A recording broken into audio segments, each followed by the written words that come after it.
Okay, तो next अब हम बात करने जा रहे हैं अस्थमा के डायग्नोस्टिक क्राइटेरिया के बारे में, या वो कौन कौन से टेस्ट हैं जिससे अस्थमा को डायग्नोस किया जाएगा, अस्थमा का पता लगाया जाएगा। तो यहाँ पर बहुत सारे इंपॉर्टेंट क्राइटेरिया है regarding the test, diagnostic test, और एग्जाम में भी टेस्ट के बारे में बहुत सारे क्वेश्चंस आते हैं। क्लियर? तो देखते हैं कौन कौन से टेस्ट और उनसे कौन कौन से क्वेश्चंस बनते हैं।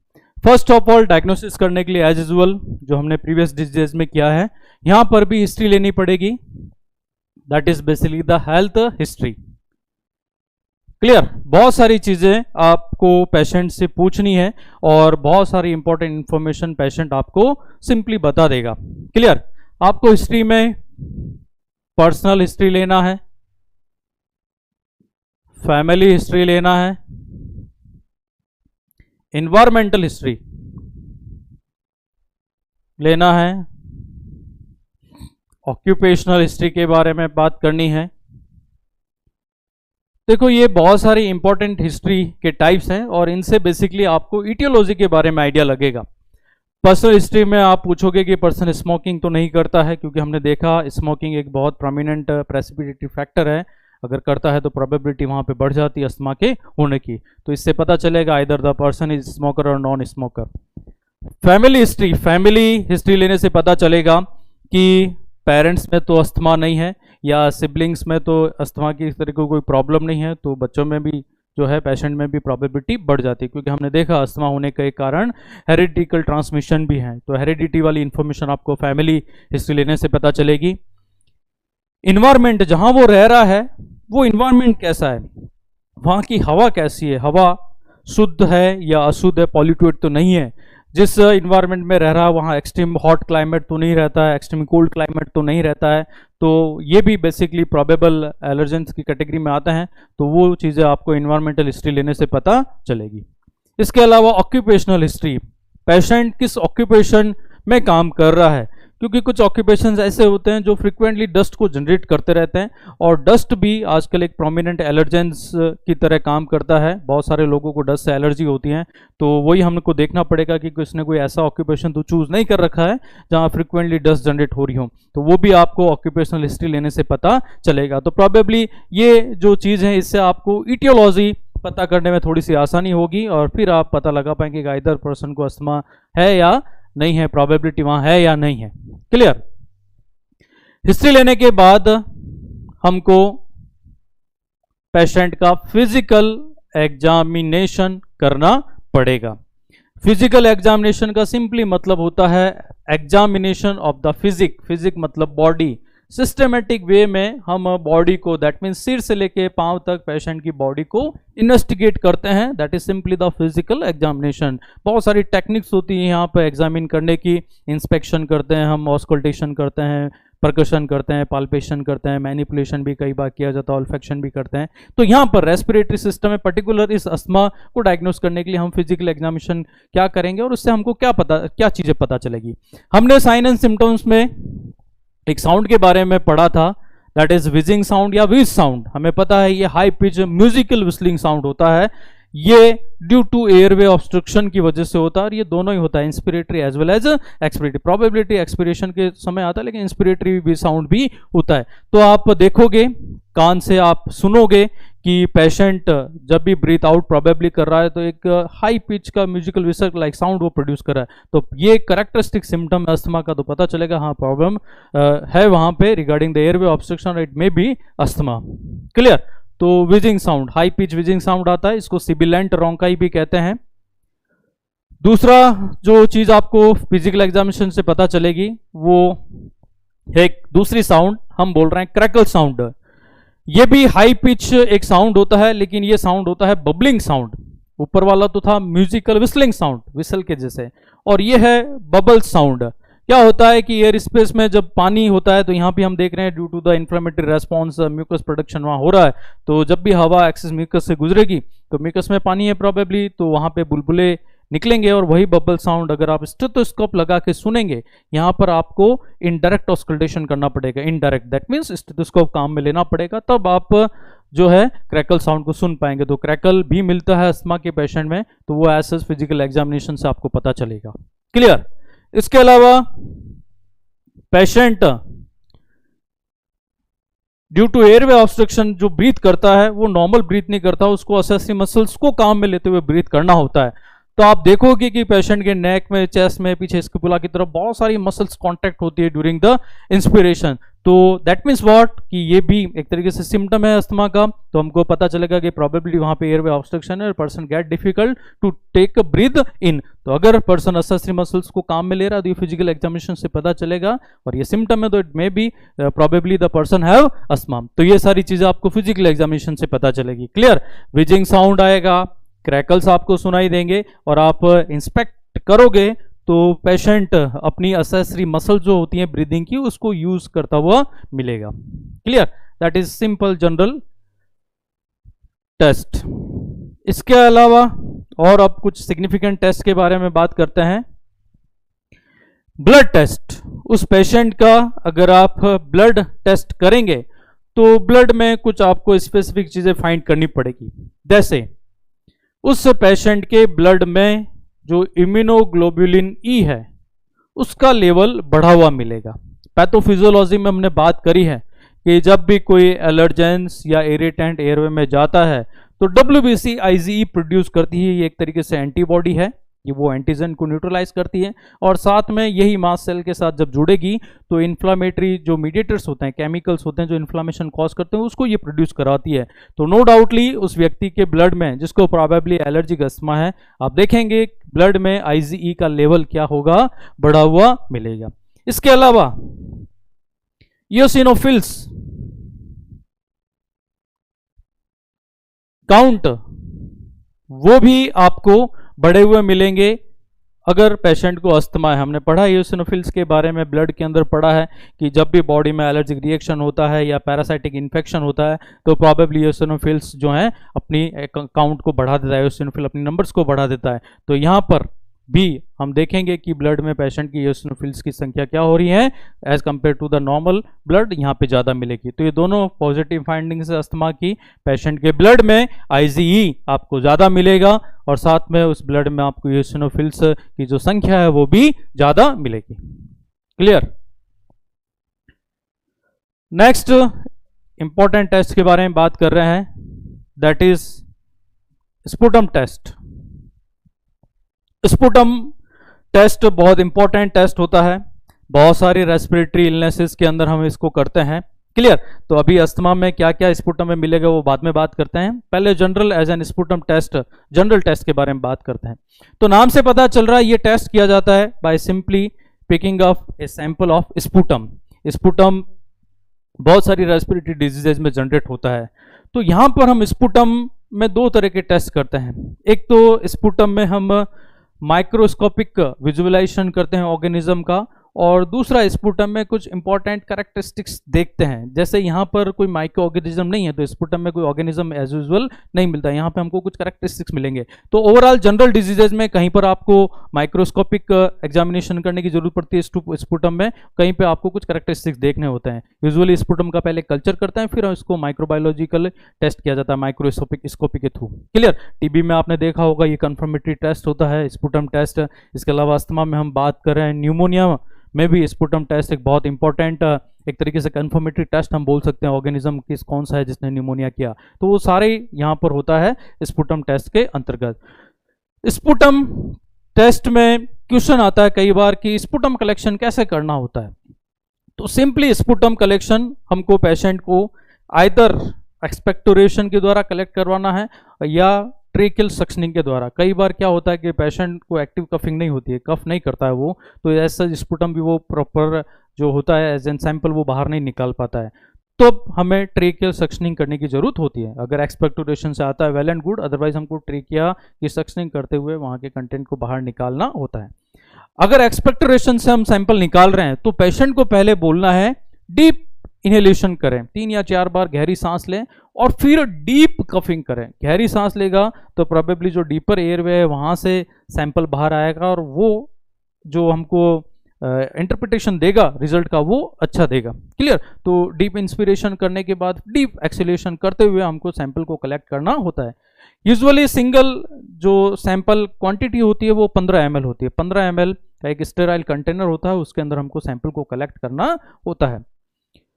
कई बीमारियां जिसमें microorganism as a positive organism होते हैं, तो वहां पर ये सैंपल लेने से पहले अगर एंटीबायोटिक चल रही है तो as according to the prescription हमको पहले एंटीबायोटिक को थोड़ा सा विथहोल्ड करना होता है। क्लियर?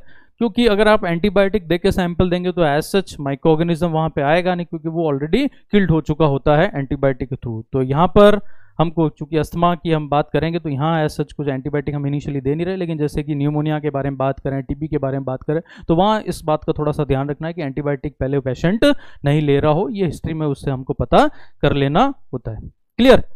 स्पुटम टेस्ट के लिए सैंपल कब लेना चाहिए, ये भी क्वेश्चन कई बार आता है। तो एक जनरल बेसिक गाइडलाइन है कि सैंपल जो हम लें स्पुटम का वो अर्ली मॉर्निंग वाला होना चाहिए, क्योंकि होल नाइट जो भी स्पुटम्स होता है, रिटेंशन होता है, प्रॉपर वहाँ पे ऑर्गेनिज्म ग्रोथ करते हैं, तो एब्सोल्यूट चीज़ें उस स्पुटम में आएगी अगर आप अर्ली मॉर्निंग का सैंपल कलेक्शन करते हैं। क्लियर? तो यहाँ पर हम अस्थमा के लिए भी स्पुटम टेस्ट कर रहे हैं। अर्ली मॉर्निंग पेशेंट का जो सैंपल है वो बोलना है लाने के लिए, और उस स्पुटम सैंपल में हमको अस्थमा से रिलेटेड बहुत सारी इंपॉर्टेंट चीजें देखने को मिलेगी। क्लियर? क्या देखने को मिलेगा, वन बाय वन बात करते हैं। First of all, presence of eosinophil. आपको अस्थमा के पेशेंट के स्पुटम के अंदर इयोसिनोफिल मिलेगा। नॉर्मली अदर रेस्पिरेटरी डिसऑर्डर में आप देखेंगे स्पुटम प्रोड्यूस होगा, लेकिन वहां पे इयोसिनोफिल्स नहीं होती है, क्योंकि यहाँ एलर्जिक रिएक्शन हो रही है, तब एज एन रिजल्ट वहां पे आपको स्पुटम में इयोसिनोफिल्स प्रेजेंट मिलेगी। क्लियर? इसके अलावा कुछ और चीजें हैं यहाँ पर इंपॉर्टेंट, ध्यान से सुना इसको। चारकोट लेडिन क्रिस्टल प्रोटीन, ये आपको इस स्पुटम में माइक्रोबायोलॉजी की मदद से देखने को मिलेगी, माइक्रोस्कोपी की मदद से। क्या होता है, ये स्लाइड लिया मैंने, इस पे स्पुटम लिया और इसकी माइक्रोस्कोपिक एग्जामिनेशन हम कर रहे हैं। तो उस स्पुटम के सैंपल में आपको चारकोट लेडिन क्रिस्टल मिलेंगे, इस एक स्पेसिफिक प्रोटीन का।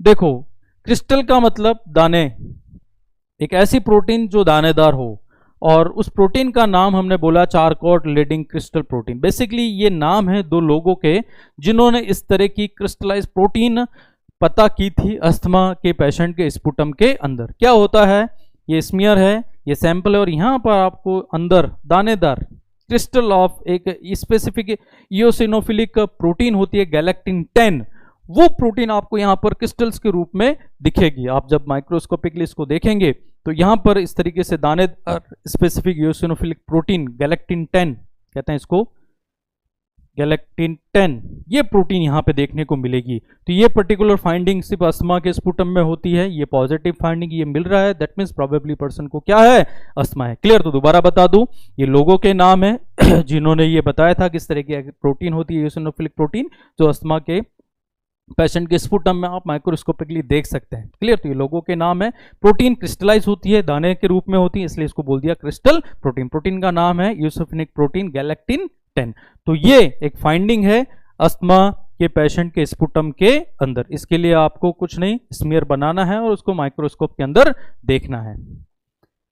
इनके साथ साथ आपको यहां पर कर्ट्समैन्स स्पाइरल्स देखने को मिलेंगे। क्लियर? देखो, इसका मतलब क्या है कि यही स्मीयर आपने बनाया है स्पुटम का, प्रोटीन तो आपको मिल ही रही है दानेदार, लेकिन उस प्रोटीन के अलावा इस स्पुटम में आपको इस तरीके से सर्पिलाकार, मतलब सांप के जैसे छोटे छोटे इस तरीके से म्यूकस के थ्रेड्स दिखेंगे, है ना, म्यूकस प्लग्स बोला जाता है इनको। इस तरीके से म्यूकस की एक तरीके से रेसे, धागे, स्पाइरल आपको इस स्पुटम के अंदर देखने को मिलेंगे माइक्रोस्कोपिकली एग्जामिनेशन में। तो इस तरीके से स्पाइरल्स मिलते हैं ना, स्पाइरल शेप का नाम है कर्ट्समैन स्पाइरल्स। तो ये बता रहा है कि इस तरीके से म्यूकस प्लग्स स्पाइरल फॉर्म में आपको मिले, तो ऐसा स्पुटम भी प्रोबेबली किसमें देखने को मिलता है, अस्थमा के अंदर। तो Kurtzman spiral is an positive finding in A sputum in A sputum from a person who have the asthma. Clear. इसके अलावा इसी पेशेंट के स्पुटम में आपको एक और चीज देखने को मिलेगी, उसको कहा जाता है क्रियोला बॉडी, क्रियोला बॉडीज। क्रियोला बॉडीज, बॉडीज का मतलब इस तरीके से क्लब्ड ना, ग्रुप में, गुच्छों में बहुत सारी जो डेड सेल्स होती हैं, सिलिएटेड कॉलुमनर एपिथेलियम सेल्स, वो इस तरीके से आपको यहाँ क्लब के रूप में देखने को मिलेगी। तो ये मृत कोशिकाएं होती हैं सेल डिब्रीज के रूप में, एक तरीके से जो सिलिएटेड कॉलुमनर एपिथेलियम है म्यूकोजा का जो टाइप, उसी की ये मृत सेल्स होती हैं इस तरीके से क्लब्स के रूप में।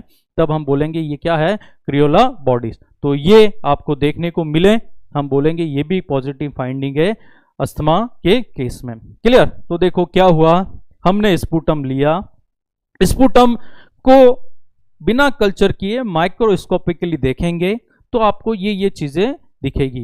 एज सच वहां पे इओसिनोफिल्स मिलेगा, चारकोटिलेडीन क्रिस्टल प्रोटीन मिलेगी। ये इओसिनोफिलिक प्रोटीन होती है, प्रोबेबली गैलेक्टिन 10, वो आपको यहाँ पे दानेदार रूप में दिखाई देती है। स्टेनिंग करते हैं, अलग कलरफुल दानेदार ये दिखाई देते हैं।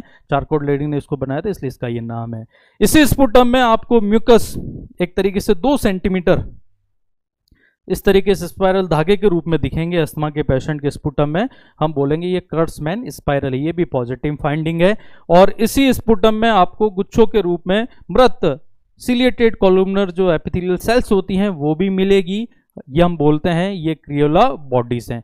ये सारी चीजें अगर स्पुटम में मिल रही है तो ये अस्थमा के लिए एक प्रोबेबल साइन है कि पेशेंट को प्रोबेबली अस्थमा वहां पर है। क्लियर। तो बहुत इंपॉर्टेंट है, कई बार डायरेक्ट क्वेश्चन आ चुका है, चारकोटिलेडीन क्रिस्टल कहाँ पे मिलती है, स्पुटम में मिलती है, कौन सी डिजीज में मिलती है, बोलना है अस्थमा के अंदर। कर्ट्समैन स्पाइरल क्या होते हैं, कहाँ मिलते हैं, हमने बोल दिया ये म्यूकस प्लग्स होते हैं, म्यूकस स्पाइरल्स होते हैं, ये अस्थमा में मिलेंगे। क्रियोला बॉडीज कहाँ मिलेगी, ये भी स्पुटम में मिलेगी। कौन से पेशेंट के अंदर मिलेगी, उस पेशेंट में जिसको क्या हो रखा है, अस्थमा। तो ये सब पॉजिटिव फाइंडिंग्स है अस्थमा के केस में और इन पे क्वेश्चन आते रहते हैं, बहुत इंपॉर्टेंट है, याद रखना है स्पुटम टेस्ट। क्लियर। इसके बाद स्पाइरोमीट्री आप करेंगे अस्थमा के पेशेंट की, स्पाइरोमीट्री। तो यहां पर आप 2 चीज देखेंगे, FEV1 एंड FVC, ये दोनों मैं यहां लिख रहा हूं, force expiratory volume in 1 second and force vital capacity, ये दोनों यहां पे कम हो जाएगी, कम मिले, क्योंकि एयर वे ऑब्स्ट्रक्शन है तो पूरी की पूरी एयर जो लंग्स की है वो probably with in given duration बाहर नहीं निकाल पाता है। तब हम बोलेंगे कि ये जो फोर्स एक्सपिरेटरी वॉल्यूम है 1 सेकंड में फोर्सफुली हवा की जो मात्रा बाहर निकलती है वो कहलाता है FEV1। तो हम नॉर्मली जितनी निकाल पाते हैं उससे कम निकाल पाएगा वो मरीज जिसको अस्थमा है, क्योंकि एयर वे ऑब्स्ट्रक्टेड है। और ऐसी 1 ब्रीथ में हम हवा कितनी निकाल रहे हैं, तो नॉर्मली जो वॉल्यूम हम निकालते हैं एक्सपिरेटरी वॉल्यूम का वो यहाँ पर पूरा नहीं निकलेगा, वो कम निकलेगा, क्योंकि रास्ता क्या हो गया है, ब्रोंकोस्पाज्म की वजह से नैरोवर हो गया। हम बोलेंगे फोर्स्ड वाइटल कैपेसिटी भी यहाँ क्या हो गई है, कम। तो स्पाइरोमीट्री हमको करना है अंडर पल्मोनरी फंक्शन टेस्ट, और यहाँ पर हम देखेंगे force expiratory volume in 1 second and forced vital capacity, दोनों ही क्या हो जाएंगे, डिक्रीज। ये दोनों ही चीजें COPD में भी डिक्रीज हो रही थी, वहां पर भी हमने देखा है FEV1 and FVC also decreases here in asthma patient also. Clear. इसके बाद कुछ जनरल टेस्ट करेंगे regarding respiratory disorder like ABG analysis,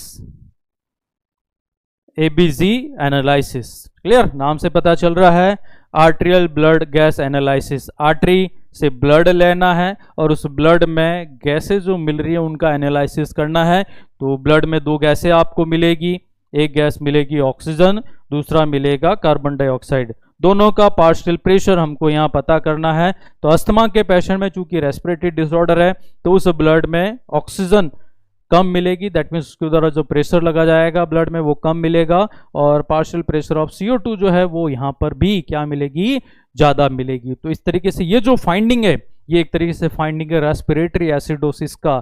clear, क्योंकि यहाँ पर आप देख रहे हो ब्लड में CO2 लेवल ज़्यादा, और CO2 ही पानी के साथ मिलकर एसिड बनाएगा और एसिड होगा, हम बोलेंगे पेशेंट को एसिडोसिस हो गया। रेस्पिरेटरी प्रॉब्लम है तो यहाँ कौन सा एसिडोसिस होगा, रेस्पिरेटरी एसिडोसिस। आपको इनके नॉर्मल प्रेशर की वैल्यू पता होगी। ऑक्सीजन का नॉर्मल पार्शियल प्रेशर होता है 80 से 100 mm ऑफ Hg और कार्बन डाइऑक्साइड का नॉर्मल पार्शियल प्रेशर होता है 35 से 45 mm ऑफ Hg। जो आर्टियल ब्लड है उसके बारे में बात हो रही है। क्लियर? तो ये आपको जो फाइंडिंग मिलेगी उसमें क्या देखने को मिलेगा? Probably the respiratory acidosis. इसके अलावा आप ऑक्सीजन सैचुरेशन देखेंगे बाय द पल्स ऑक्सीमीट्री। तो बताओ ये ज़्यादा मिलेगा या कम मिलेगा? रेस्पिरेटरी प्रॉब्लम है तो नेचुरल बात है कि यहाँ पर जो हमको सैचुरेशन मिलेगा पेरिफेरल जो कैपिलरी ब्लड में ऑक्सीजन का वो ओवरऑल कम मिलेगा, क्योंकि अब एयरवे ऑब्स्ट्रक्शन की वजह से कम ही ऑक्सीजन जा रही है, कम जा रही है तो कम हीमोग्लोबिन के साथ जुड़ेगा और परसेंटेज वैल्यू उसकी कम मिलेगी। हम बोलेंगे सैचुरेशन ऑक्सीजन का पेरिफेरल ब्लड में कम हो जाएगा। तो ये आपको देखने से पता चलेगा कौन से टेस्ट से? पल्स ऑक्सीमीट्री। क्लियर? तो हमने पढ़ा है पल्स ऑक्सीमीट्री सिंपल एक ऑक्सीमीटर होता है, उसको बॉडी पार्ट पे लगाना होता है जहाँ कैपिलरी रिच ब्लड सप्लाई होती है। स्पेक्ट्रोफोटोमेट्री प्रिंसिपल के आधार पे ये काम करता है और ओवरऑल उन हीमोग्लोबिन की मात्रा, ये पूरी बॉडी की हीमोग्लोबिन की मात्रा हमको बता देगा जो कि ऑक्सीजन को लेके जा रही है। ऑक्सीजनेटेड हीमोग्लोबिन की अमाउंट ये बताएगा इन परसेंटेज फॉर्म। क्लियर? तो ये सारे बेसिक टेस्ट हैं जिससे प्रॉबेबली आप कंफर्म भी बता देंगे कि पेशेंट को आइदर अस्थमा है या नहीं है। क्लियर? तो दोबारा मैं रिवाइज करा दूं, these are the diagnostic test for the asthma. Health history लेनी है, पर्सनल, फैमिली, ऑक्यूपेशनल, इन्वायरमेंट, इससे आपको ज़्यादातर ईटियोलॉजी के बारे में पता चल जाएगा। फिजिकल एग्जामिनेशन करना है, इससे आपको कुछ बेसिक साइन एंड सिम्टम्स के बारे में पता चलेगा। क्लियर? कॉमन तो पता चलेगा कि डिस्निया हो रहा है, कफिंग हो रहा है, लेकिन कुछ बेसिक इन्फॉर्मेशन और इससे मिलेगी। विजिंग साउंड मिलेगा, क्रैकल मिलेगा, patient will use the accessory muscle for the breath. इसके अलावा आप ब्लड टेस्ट देखेंगे, ब्लड में इम्यूनोग्लोबुलिन ई एंड इयोसिनोफिल्स दोनों बढ़े हुए मिलेंगे, इसकी मात्रा ज़्यादा मिलेगी और इनकी संख्या ज़्यादा मिलेगी। ऐसे ही उस व्यक्ति के स्पुटम का जब आप टेस्ट करेंगे, माइक्रोस्कोपिकली विजुअलाइजेशन करेंगे, तो उस स्पुटम में आपको बहुत सारी चीज़ें मिलेगी। वहाँ पे इयोसिनोफिल मिलेगा, चारकोट लेडिन क्रिस्टल प्रोटीन मिलेगी। ये इयोसिनोफिलिक प्रोटीन होती है गैलेक्टिन 10, दानेदार क्रिस्टल्स के रूप में आपको पूरे स्पुटम में मिलती हैं। ये स्केटर्ड फॉर्म में, दैट मीन्स ऐसे बिखरी हुई फॉर्म में, तो इसको हम बोलते हैं चारकोट लेडिन क्रिस्टल। ये पॉजिटिव फाइंडिंग है अस्थमा के केस में। कर्समैन स्पाइरल म्यूकस थ्रेड के रूप में 2 सेंटीमीटर धागे के रूप में आपको म्यूकस के एक तरीके से स्पाइरल्स देखने को मिलेंगे, और उसी म्यूकस में आपको जो डेड सेल्स हैं, जो म्यूकोजल सेल्स होती हैं सिलिएटेड कॉलमनरी एपिथेलियम, वो डेड सेल्स क्लब के रूप में, गुच्छों के रूप में उसी स्पुटम में देखने को मिलेगी। तो ये सारी पॉजिटिव फाइंडिंग है जो सिर्फ अस्थमा में देखने को मिलती हैं और ऐसा आपको किसी स्पुटम में देखने को नहीं मिलेगी अदर रेस्पिरेटरी डिसऑर्डर में। स्पायरोमीट्री हम करेंगे under the pulmonary function test. यहाँ पे ये दोनों चीजें कम मिलेगी, force expiratory volume in 1 second and force the vital capacity, ये दोनों कम मिलेगा। इसके अलावा आप देखेंगे एबीजी एनालिसिस करेंगे, आर्टरियल ब्लड लेंगे, प्रोबेबली द रेडियल आर्टरी हम काम में लेंगे, उससे नहीं तो ब्रेकियल, नहीं तो फीमोरल आर्टरी काम में ले सकते हैं। रेडियल आर्टरी जब काम में लेते तो एलन टेस्ट करना होता है। Allen test basically ulnar artery की एडुकेसी बताता है। तो जब भी एबीजी करेंगे आपको वहां पे PO2 partial pressure of oxygen कम मिलेगा, पार्शियल प्रेशर ऑफ CO2 ज्यादा मिलेगा, और ये प्रोबेबली फाइंडिंग होती है रेस्पिरेटरी एसिडोसिस की। यहाँ पे ब्लड का पीएच भी आपको कंपैरेटिवली नॉर्मल से कम मिलेगा। क्लियर? ब्लड का नॉर्मल पीएच पता ही है कितना होता है, 7.35 से 7.45, तो यहाँ पर पीएच कम मिलेगा। पल्स ऑक्सीमीट्री, पल्स ऑक्सीमीटर आप चेक करेंगे तो ओवरऑल जो ऑक्सीजन का सैचुरेशन है वो यहाँ पर कम मिलेगा। क्लियर? तो ये है अस्थमा के बहुत सारे अलग अलग तरह के टेस्ट। इंपॉर्टेंट है यहाँ स्पुटम टेस्ट और ब्लड टेस्ट, क्वेश्चन आते रहते हैं, हमको याद रखना है ये फाइंडिंग्स, पॉजिटिव फाइंडिंग्स जो अस्थमा के केस में हमको देखने को मिलेगी। क्लियर? चलो, डायग्नोसिस के बाद हम बात कर रहे हैं कॉम्प्लिकेशंस के बारे में। अस्थमा से क्या क्या फर्दर कॉम्प्लिकेशंस हो सकते हैं? एक तो बीमारी खुद डेंजरस होती है, कई बार उसके द्वारा जो कॉम्प्लिकेशंस अराइज होते हैं वो भी डेंजरस होते हैं और ओवरऑल पेशेंट को वो लाइफ थ्रेटनिंग कंडीशन में डाल देते हैं। कॉम्प्लिकेशन, इसका मतलब तो हमें पता ही है। कॉम्प्लिकेशन का क्या मतलब होता है कि कोई एक बीमारी चल रही है या कोई एक काम चल रहा है, उसी दौरान कोई दूसरी प्रॉब्लम अराइज हो जाए, हम बोलेंगे it is an complication of that particular disease, है ना। हमने पढ़ा सीओपीडी है तो ये दूसरे सीओपीडी तो है ही है, लेकिन उस कोर्स की वजह से, डिजीज कोर्स की वजह से ये नई प्रॉब्लम और जनरेट हो सकती थी। यहां पर भी हम देख रहे हैं अस्थमा तो था ही, लेकिन अस्थमा के as an adverse affect body में और क्या नई इलनेसेस अराइज हो सकती है। Clear. First of all status asthmaticus, asthmaticus asthma जब अनकंट्रोल्ड हो जाए, प्रॉपर्ली मैनेज नहीं हो रहा है, तो प्रोबेबली इट में convert into a condition that is more worst than the normal asthma. हम बोलते हैं स्टेटस अस्थमेटिकस। इसका मतलब होता है कि एक ऐसा अस्थमा जो बड़ी तेजी से ऑनसेट हो रहा है, सिम्टम बहुत रैपिड आते हैं, लक्षण सिंपल की तुलना में बहुत ज्यादा सीवियर होते हैं यहां पर, और ये लक्षण लंबे समय तक रहते हैं, परसिस्टेंट रहते हैं। अगर ये सारी चीजें हमको देखने को मिल रही है अस्थमा में, तो हम नॉर्मल अस्थमा उसको नहीं बोल के हम बोलेंगे अस्थमा की एक कंडीशन है, ये कॉम्प्लिकेशन हो गया अस्थमा का, दैट इज स्टेटस अस्थमेटिकस। तो it is an complication of asthma, जहां अस्थमा रैपिड ऑनसेट रख रहा है, सीवियर बहुत ज्यादा है सिम्टम्स यहां पे, और प्रोबेबिलिटी जो ड्यूरेशन है सिम्टम रहने की बॉडी में वो लंबे समय तक है, तो परसिस्टेंट अस्थमा। तो ये डेफिनेशन कई बार आ चुकी है। स्टेटस अस्थमेटिकस क्या होता है? एक ऐसा अस्थमा जो बहुत सीवियर होता है, लंबे समय तक रहता है, ऑनसेट भी रैपिड होता है। बताओ क्या कहते हैं? हमने बोलना है it is an complication of asthma that is status asthmaticus. Clear. तो ये कॉम्प्लिकेशन हो सकता है अस्थमा का। दूसरा कॉम्प्लिकेशन यहां पर होता है रेस्पिरेटरी फेल्योर। रेस्पिरेटरी फेल्योर पूरी डिजीज है, ये अलग से पढ़ेंगे हम। फेल्योर का मतलब यहां पर होता है, इसका ये कतई मतलब नहीं है कि सिस्टम पूरा फेल हो गया, सिस्टम बिल्कुल ही काम नहीं कर रहा है। फेल्योर का सिंपली मतलब होता है कि सिस्टम जिस काम के लिए बना हुआ है वो काम एडिक्वेटली नहीं कर रहा है। ऐसे रेस्पिरेटरी सिस्टम का काम क्या है? गैसेस एक्सचेंज करवाना, वेंटिलेशन कराना। यहां पर सिस्टम काम तो करेगा लेकिन उस ऑप्टिमम लेवल के साथ नहीं करता है, जिससे बॉडी की जो मेटाबॉलिक डिमांड है ऑक्सीजन की वो पूरी हो सके। हम बोलेंगे ये सिस्टम फेल हो गया क्योंकि बॉडी की डिमांड ही वो पूरा नहीं कर पा रहा है। तो यहां पर हम पढ़ेंगे रेस्पिरेटरी फेलियर दो प्रकार का होता है, एक टाइप 1 और टाइप 2।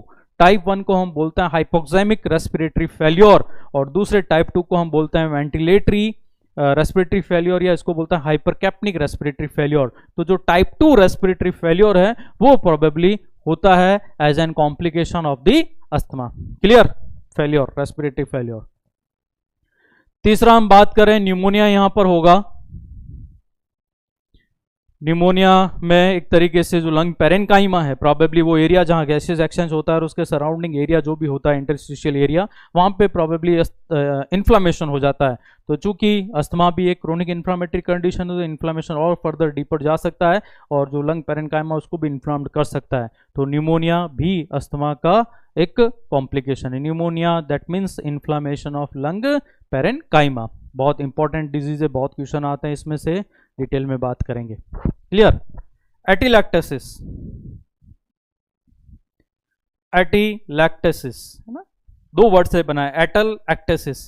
एक्टेसिस मतलब एक्सटेंशन, एटल मतलब इनकम्प्लीट, इनकम्प्लीट एक्सटेंशन किसका? एल्वियोलाई का। एल्वियोलाई ऐसे फुली हुई रहती हैं, लेकिन अगर इस तरीके से सिकुड़ जाए हम बोलेंगे एटिलैक्टेसिस हो गया। एटिलैक्टेसिस क्यों हो गया? क्योंकि एयरवे यहां से बंद हो गया, बंद हो गया, फ्रेश एयर जा नहीं रही है। तो प्रोग्रेसिवली हर एक ब्रीथ के साथ एल्वियोलाई कॉन्ट्रैक्ट होती रहेगी, सिकुड़ती रहेगी, और एक अवस्था ऐसी आएगी एयरवे ऑब्स्ट्रक्शन की वजह से कि एल्वियोलाई पूरी ही कोलैप्स हो जाएगी। एल्वियोलाई को फुला रखना है तो बहुत सारे फैक्टर यहाँ काम करते हैं। एक तो नॉर्मल वेंटिलेशन यहाँ होते रहना चाहिए, हवा जाती रहनी चाहिए, एक यहाँ पर नाइट्रोजन गैस पहुँचती रहनी चाहिए, यहाँ पे सर्फेक्टेंट होने चाहिए। क्लियर। बहुत सारे फैक्टर है इसको खुला रखने के लिए। तो ये जो प्रॉब्लम है वेंटिलेशन की, वेंटिलेशन और उसके साथ जब वेंटिलेशन नहीं होगा तो नाइट्रोजन भी नहीं जाएगा एटमॉस्फेरिक, तो ये चीज़ें अगर नहीं मिलेगी तब हम बोलेंगे कि जो एल्वियोलाई है वो कोलैप्स होगी, और एल्वियोलाई का कोलैप्स होना कहलाता है एटीलैक्टेसिस। ज़्यादातर जिनकी सर्जरी होती है, मेजर सर्जरी चेस्ट का, एब्डोमेन का, तो वो उसके बाद एकदम सैलो ब्रीथ करने लग जाते हैं ना, क्योंकि पेन होता है सर्जरी के बाद, तो प्रॉपर एक्सपेंशन नहीं कर पाते, और नहीं कर पाते तो वेंटिलेशन प्रॉपर नहीं, और धीरे धीरे वहाँ पे सर्जरी के बाद ये कॉम्प्लिकेशन देखने को मिलता है एटीलैक्टेसिस। ये भी क्वेश्चन कई बार आता है। पोस्ट सर्जिकल कॉमनेस्ट कॉम्प्लिकेशन जो एक रेस्पिरेटरी डिसऑर्डर है, कौन सा हमने बोलना है, एटीलैक्टेसिस। तो यहां पर हम अस्थमा का भी कॉम्प्लिकेशन देख रहे हैं कि अस्थमा से भी एटीलैक्टेसिस मरीज में हो सकता है। क्लियर? तो these are the simplest complication of the asthma. दोबारा बात करें, स्टेटस अस्थमैटिकस, अस्थमा की सीवियर फॉर्म पर्सिस्टेंट अस्थमा, और जिसका उद्गम बहुत तेजी से हो, हम बोलेंगे ये स्टेटस अस्थमैटिकस है। पेशेंट का रेस्पिरेटरी सिस्टम फेल हो सकता है, टाइप 2 टाइप का। यहां पर न्यूमोनिया हो सकता है, और जो एल्वियोलाई है, लंग पोर्शन है, वो यहाँ पे due to the asthma collapse हो सकते हैं। क्लियर? तो they are the complication of the asthma. अब हम बात कर रहे हैं इसके नेक्स्ट और लास्ट पार्ट के बारे में, that is prevention and management. Clear? Manage तो हमको करना है अगर प्रॉब्लम हो गई, लेकिन पहले क्यों ना हम इसका प्रिवेंशन कर लें, क्योंकि prevention is always better than cure. तो बीमारी की रोकथाम ही पहले कर लें। कैसे रोकथाम करनी है? हमने देखा कारण यहाँ पर बहुत सारे हैं, तो कारण से अपने को अवॉइड होना है। कैसे अवॉइड होना है? एलर्जेंस हमने आइडेंटिफाई करना है कि पर्टिकुलर व्यक्ति को किससे एलर्जी है। अगर मैं एलर्जेंस को अवॉइड करूंगा, प्रोबेबिलिटी जो है अस्थमा के होने की कम हो जाएगी। मुझे डस्ट से एलर्जी है, घास से एलर्जी है, स्मोक से एलर्जी है, वेदर से एलर्जी है, तो मैं अपना आप को उन चीज़ों से प्रोटेक्ट करूंगा, एक्सपोजर नहीं होगा, और आगे हमने देखा है पैथोफिजियोलॉजी फिर होनी नहीं है, अस्थमा पेशेंट को नहीं होगा। एक्टिव स्मोक करूं, smoke is an again precipitating factor है, ट्रिगर करता है अकरेंस को, मुझे स्मोकिंग को छोड़ना पड़ेगा। रेस्पिरेटरी इन्फेक्शन फ्रीक्वेंटली होते हैं, वायरल एंड बैक्टीरियल, ये भी प्रेसिपिटेटिंग फैक्टर है। तो मुझे हो सके कि इन इन्फेक्शन से रिलेटेड जो भी वैक्सीन अवेलेबल हैं, वैक्सीन टाइम टू टाइम लगवा लेने चाहिए ना। पीसीवी वैक्सीन हैं, as well as PCV that mean pneumococcal vaccine, pneumonia वाले वैक्सीन जो अस्थमा बैक्टीरियल इन्फेक्शन करते हैं और उसकी वजह से अस्थमा हो सकता है। इसके अलावा वायरल इन्फेक्शन, इन्फ्लुएंजा है ना, like swine flu, normal influenza, Haemophilus influenza, उसके जो वैक्सीन आते हैं वो हमको टाइमली लगा लेने चाहिए। तो क्लियर? दैट मीन्स क्या? एक तो avoidance of that particular allergens, और दूसरा we should keep our self immunized, जो अवेलेबल हैं वैक्सीन उसके साथ। क्लियर? लेकिन हाँ सर, हमको पता है हम प्रिवेंशन पे ज़्यादा ध्यान नहीं देते हैं, और प्रॉब्लम मरीज को हो जाती है, बीमारी हो जाती है, और हो जाती है तब फिर वो आएगा हेल्थ केयर सेंटर पे, और फिर उसको हमको मैनेज करना पड़ेगा।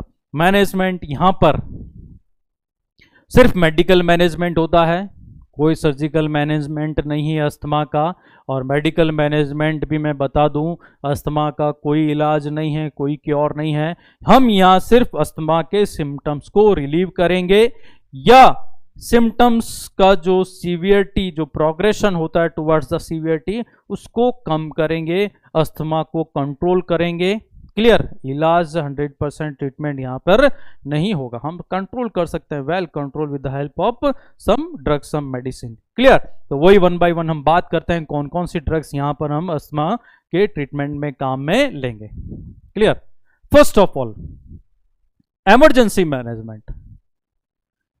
क्या होता है कि अस्थमा वैसे खुद एक इमरजेंसी कंडीशन है, लेकिन कई बार अस्थमा का मरीज बहुत सीरियस कंडीशन में हमारे पास आता है, बहुत सीवियर साइन एंड सिम्टम्स के साथ आता है। एयरवे बिल्कुल ही बंद होता है, बहुत ज़्यादा डिस्निया होता है, पूरा साइनोस होता है, सैचुरेशन बहुत ज़्यादा कम। तो उस केस में इमरजेंसी मैनेजमेंट हमको तुरंत करना पड़ेगा, क्योंकि अगर उसमें थोड़ा सा डिले हो गया तो हो सके फिर पेशेंट की जान को हम नहीं बचा पाए। तो इंस्टेंट जो इमरजेंसी मैनेजमेंट होता है अस्थमा का, वो एक दवाई के साथ होता है, और उस दवाई को बोलते हैं एड्रेनालिन। क्लियर? एड्रेनालिन इंजेक्शन आता है, ये इंजेक्शन हमको इंजेक्ट करना होगा। ये फाइट टू फ्लाइट रेस्पॉन्स देता है, फाइट टू फ्लाइट रेस्पॉन्स, और एक तरीके से ये जो ब्रोंकाई के अंदर जो स्मूथ मसल्स मिलती हैं उनको तुरंत ही रिलैक्स कर देता है। जैसे ही ब्रोंकाई स्मूथ मसल रिलैक्स होती हैं, इमीडिएटली ब्रोंकोडायलेशन होगा और जैसे ही ब्रोंकाई खुलेगी the person will able to get easily breathe in. Injection adrenaline initially लगाना है, फिर कुछ हम इनहेलेशन रूप में ब्रोंकोडायलेटर भी देते हैं, इजीली पर्सन को ब्रीथ आने लगता है। क्लियर? तो ब्रोंकोडायलेटर बाद की बात है। इनिशियली हमको क्या देना होता है इमरजेंसी मैनेजमेंट में? एड्रेनलिन। ये क्वेश्चन कई बार आता है। द इमरजेंसी ट्रीटमेंट और emergency management in case of asthma क्या है? Injection adrenaline. ये इंजेक्शन आपको 1:1000 की स्ट्रेंथ में लेना है और ये प्रोबेबली डोज रखता है 0.1 से लेके 0.5 मिलीग्राम पर केजी के हिसाब से। और ये इंजेक्शन IM लगाना होता है। क्लियर? दैट मीन्स व्हाट कि अदर कोई रूट आप यहां काम में लेंगे तो हो सके कि प्रोबेबली बेनिफिशियल इफेक्ट मरीज को नहीं मिले। तुरंत इंट्रामस्कुलर इंजेक्शन हमको लगाना है। ये डोज की रेंज है according to the prescribe dose जो भी आपको मिले वो आपको इस तरीके से लगानी है। स्ट्रेंथ यहाँ जरूर देखना है, 1:1000 का जो स्ट्रेंथ वो यहाँ पर हमको काम में लेना होता है। कई बार कार्डियक अरेस्ट होता है, आप CPR कर रहे होते तो वहां पर भी एड्रेनलिन लगाया जाता है, लेकिन वहां पर ये स्ट्रेंथ अलग होता है। वहां स्ट्रेंथ होता है 1:10,000। यहाँ ध्यान रखना 1:1000 स्ट्रेंथ वाला एड्रेनलिन इंजेक्शन हमको पेशेंट में लगाना है। और ये क्या करेगा? इमीडिएटली रिलैक्स कर देगा ब्रोंकियल स्मूथ मसल्स को। और यही तो हमको करना है कि जो स्मूथ मसल्स हैं उनको, ब्रोंकियल जो स्मूथ मसल्स हैं उनको तुरंत रिलैक्स करवाना है। जैसे रिलैक्स होगा एयरवे ऑब्स्ट्रक्शन खत्म होगा, person will get easily breathe. और ये काम करने के बाद फिर दूसरे, एक बार सेटल्ड हो जाए फिर दूसरा मैनेजमेंट जो सिस्टेमिक मैनेजमेंट है ड्रग्स का नॉर्मल कंडीशन में वो हमको देना है। क्लियर? वो कौन सा है वो अभी मैं बात करूंगा। तो अभी ये सिंपली याद रखना है, इंजेक्शन एड्रेनलिन लगाना होता है इन केस ऑफ इमरजेंसी। लेकिन मरीज इमरजेंसी में नहीं है तब फिर ये दूसरे मैनेजमेंट हमको करने हैं। पहला, क्विक रिलीफ मेडिसिन मरीज को देनी है। क्लियर? देखो इसका क्या मतलब है।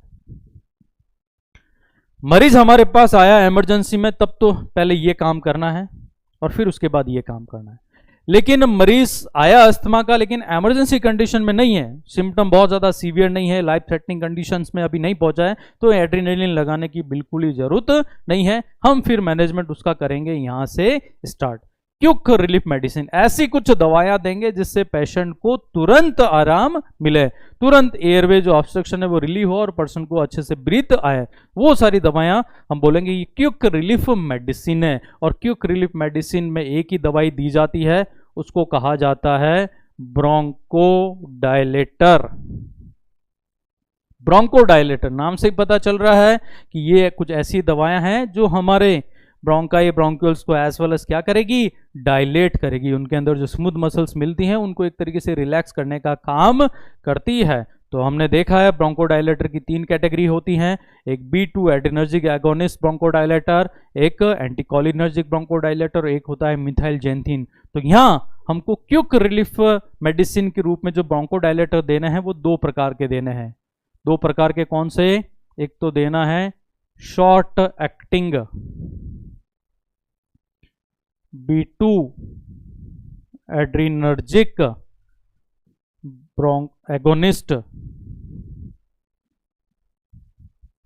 ब्रोंकोडायलेटर, है ना। एगोनिस्ट सपोर्ट करने वाले, स्टिमुलेट करने। एक होता है एंटागोनिस्ट अगेंस्ट काम करने वाले, ब्लॉक करने वाले। तो ये है एड्रेनर्जिक जो रिसेप्टर्स होते हैं बीटा टाइप 2 उनको एक्टिवेट करने वाले रिसेप्टर। हमने देखा है पैथोफिजियोलॉजी ऑफ इंट्रिंसिक अस्थमा कि वहां पर लेक ऑफ स्टिमुलेशन होता है B2 एड्रेनर्जिक रिसेप्टर का, जिसकी वजह से ब्रोंकोस्पाज्म होता है। तो यहाँ हम लेक ऑफ स्टिमुलेशन है, स्टिमुलेशन कर रहे हैं उन रिसेप्टर्स का जिससे ब्रोंकाई क्या होने लगे? डायलेट होने लगे। कुछ एग्जाम्पल मैं यहाँ बता रहा हूँ जो कॉमनली काम में लिए जाते हैं तुरंत इनहेलेशन फॉर्म में।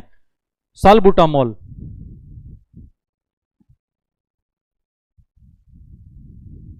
इसके अलावा परब्यूट्रॉल,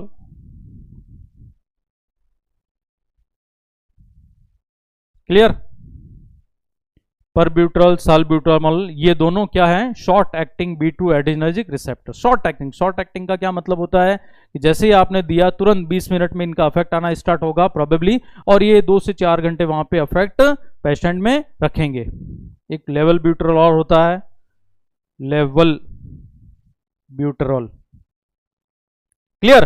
तो ये आपको तुरंत देना है पेशेंट में, प्रॉबेबली ये सब इनहेलेशन के रूप में दिए जाएंगे, इनहेलेशन के रूप में देना। अब इनहेलेशन कैसे दिया जाएगा, ये दवाइयां कैसे हम बॉडी में डालेंगे? तो इनको देने के लिए हमारे पास 3 अलग अलग तरीके के मेथड होते हैं। क्लियर? मैं क्या बता रहा हूं? ड्रग्स बता रहा हूं जो तुरंत आराम देगी अस्थमा के मरीज में। ये ड्रग्स सारी जो मैं बता रहा हूं ये ब्रोंकोडायलेटर है।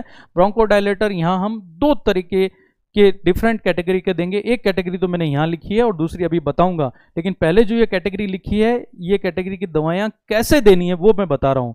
इनको देने के लिए होता है एक मीटर डोज इनहेलर, इसको बोला जाता है मीटर्ड डोज इनहेलर। एक होता है ड्राई पाउडर इनहेलर, और तीसरा होता है नेबुलाइजेशन। देखा होगा आपने इनहेलर से इनहेल करते हुए ड्रग्स को पेशेंट को। क्लियर? देखो वन बाय वन बात करते हैं। एमडीआई मीटर डोज इनहेलर, इन दवाइयों को हम एमडीआई के थ्रू देते हैं, मीटर डोज इनहेलर। इसमें क्या होता है, इस तरीके से एक डिवाइस होती है। इस डिवाइस में मीटर डोज इनहेलर में एक ड्रग होती है पहले से। एक ड्रग बेसिकली दैट मीन्स ये केमिकल होता है जो कि दवाई को प्रोपल करता है। ये ड्रग को एक तरीके से मिस्ट के फॉर्म में, बहुत छोटी माइन्यूट ड्रॉपलेट्स के फॉर्म में प्रोपल अप करवाएगा। केमिकल प्रोपेलेंट बोलते हैं इसको। दैट मीन्स दवाई ऐसे खुद बाहर नहीं जाएगी, वो केमिकल प्रोपेलेंट उस दवाई को स्प्रे करेगा। इसको हमको नोज या माउथ में रखना है। ये लॉक मैकेनिज्म होता है, प्रेस करेंगे तो जैसे ही वो केमिकल प्रोपेलेंट ड्रग के साथ मिलेगा वो उसको तेजी से मिस्ट के फॉर्म में आगे की तरफ फेंकेगा, और वहां से हम आगे से हम उसको इनहेल करेंगे। सीधा वो एयरवे में जाएगा तुरंत, क्योंकि हमको पता है inhalation is the fastest route of absorption of the drug. तो तुरंत रैपिड एब्जॉर्प्शन की वजह से इमीडिएट इफेक्ट हमको पेशेंट में देखने को मिलेगा, है ना। Meter dose inhaler chemical propellant होता है अलॉन्ग विद द ड्रग। अगर ये काम में नहीं ले रहे हैं तो ये ड्राई पाउडर इनहेलर और आते हैं। इस ड्राई पाउडर इनहेलर में डिज़ाइन तो ऐसी ही होती है, लेकिन इसमें कोई केमिकल प्रोपेलेंट नहीं होता है, कोई दूसरा केमिकल एजेंट नहीं होता है उस दवाई को स्प्रे कराने के लिए। इसमें बस अंदर मैकेनिज्म ऐसी होती है इस डिवाइस की कि दवाई हम जो डाल रहे हैं वो पाउडर के फॉर्म में होती है, और इसकी मैकेनिज्म ऐसी कि जैसे ही प्रेस करते हैं वो पाउडर स्प्रिंकल के रूप में सीधा आगे से निकलता है और वहीं हम आगे उसको इनहेल कर लेते हैं, है ना। तो इसमें अदर कोई केमिकल प्रोपेलेंट नहीं होता है, सिर्फ दवाई पाउडर के फॉर्म में तेजी से आगे धकेली जाती है जिसको पेशेंट इनहेल कर लेता है ना। और तीसरा ये तरीका होता है नेबुलाइजेशन। नेबुलाइजर होते हैं, आपने देखा होगा, है ना। इस तरीके से मास्क लगा होता है, ये नेबुलाइजर मशीन होती है, इलेक्ट्रिसिटी से जोड़ते हैं। यहाँ पर नेबुलाइजर मशीन क्या करती है कि जो लिक्विड फॉर्म ऑफ ड्रग है उसको एक तरीके से वेपराइज करती है ना। यहाँ पर चैम्बर होते हैं, इसमें हम ड्रग डाल देते हैं। अस्टेलिन देखा होगा, साल्बुटामोल सैसेट आते हैं, कॉर्टिकोस्टेरॉइड्स के भी सैसेट आते हैं, उसमें डाल दिया, इलेक्ट्रिसिटी से ये वार्म अप होते हैं और एक तरीके से वेपराइज होता है और पेशेंट यहाँ से उसको इनहेल करता रहता है फ्रॉम नोज और माउथ। तो ये तरीके हैं पर्टिकुलरली जो ब्रोंकोडायलेटर्स हैं, short acting B2 adrenergic agonist bronchodilator, इनको देने के। क्लियर? इसके अलावा ये तो था पहला drug, short acting B2 adrenergic agonist bronchodilator like salbutamol, pirbuterol, levalbuterol. दूसरा यहाँ पर क्विक रिलीफ मेडिसिन में हम ब्रोंकोडायलेटर की दूसरी कैटेगरी देते हैं जिनको कहा जाता है एंटीकोलिनर्जिक ब्रोंकोडायलेटर। ये एंटीकोलिनर्जिक क्या है, रिसेप्टर्स हैं। पैरासिम्पैथेटिक नर्वस सिस्टम में आप पढ़ोगे इसको, PNS को एंटीकोलिनर्जिक सिस्टम भी बोलते हैं। तो ये एंटीकोलिनर्जिक जो रिसेप्टर्स होते हैं बेसिकली ये वैसोकॉन्स्ट्रिक्शन करवाते हैं, ब्रोंकोस्पाज्म करवाते हैं। दैट मीन्स ब्रोंकियल मसल्स को कॉन्ट्रैक्ट करवाएंगे, एयरवे बंद होगा। तो हम क्या करते हैं, इन रिसेप्टर्स को ब्लॉक करने के लिए कुछ ड्रग्स देते हैं जिससे ये रिसेप्टर्स ब्लॉक हो जाते हैं और ऐसे ब्रोंकोस्पाज्म की बजाय वहाँ पे ब्रोंकोडायलेशन होना स्टार्ट हो जाता है। जैसे कुछ एग्जांपल मैं बता रहा हूँ एंटीकोलिनर्जिक ब्रोंकोडायलेटर के, ipratropium bromide, tiotropium bromide. Clear, probable inhalation के फॉर्म में देते हैं हम।